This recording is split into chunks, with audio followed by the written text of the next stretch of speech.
अवधेश प्रेमी यादव जी का शूटिंग समाप्त हो चुका है। बहुत ही जल्द करेंगे बाबा वाला, सबका तोड़ेंगे रिकॉर्ड अवधेश प्रेमी यादव जी।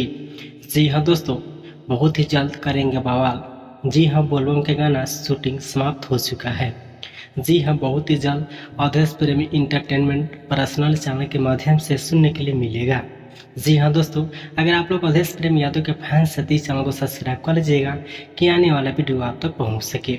चलिए जानते हैं कब तक अवधेश प्रेमी यादव जी अपना गाना छोड़ेंगे इंटरटेनमेंट चैनल के माध्यम से।